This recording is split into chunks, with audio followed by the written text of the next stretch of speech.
We've seen the damage inflicted on our community, the loss of life, crime, violence. We've seen death.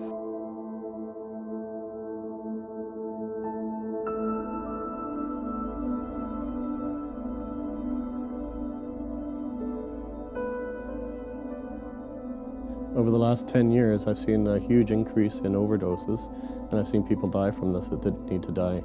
Their breathing will slow down or stop. Their muscles will become lax, they'll slump over. Pupils become pinpoints, so they're not speaking, they're not moving, their lips could be turning blue, and essentially your brain forgets to breathe. So unless there's some intervention, they're not going to get better.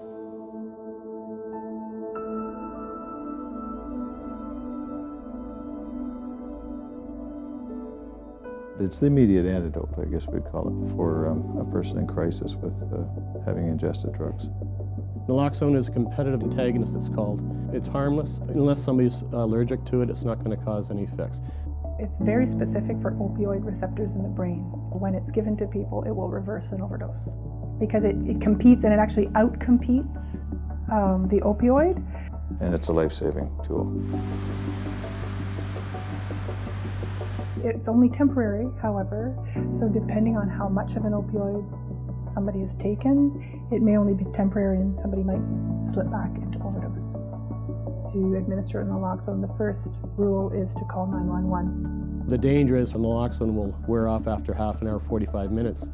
When it wears off, he's going to be back in the same situation. So that's why they need to call 911, and we need to take him to the hospital. People sometimes are afraid to report an overdose because they fear that they will be charged. And it would be great if every jurisdiction could develop a Good Samaritan law to ensure that people who are acting in the best interest of others are not charged with any wrongdoing. The preservation of life is our paramount concern in any matter that we would become involved in as a police service. So, of course, the 911 drug overdose, our concern is that the victim receives the treatment and care that they require to sustain their life and recover. We're not there to lay criminal charges or, in this case, drug-related charges. That's not our focus.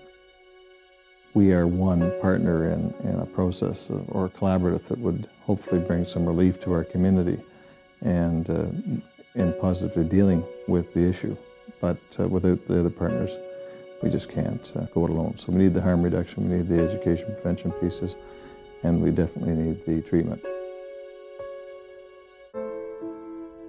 Every life is important. We can't sit from on high and judge whose life is worth more than another's. And if naloxone isn't given, then there's no chance for recovery. But if naloxone is given and a life is saved, that might be the beginning of somebody choosing to take a different course in their life. A potential drug overdose knows no socioeconomic boundary. It could be anybody's son or daughter, it could be anybody's father or mother, so we have to respond appropriately.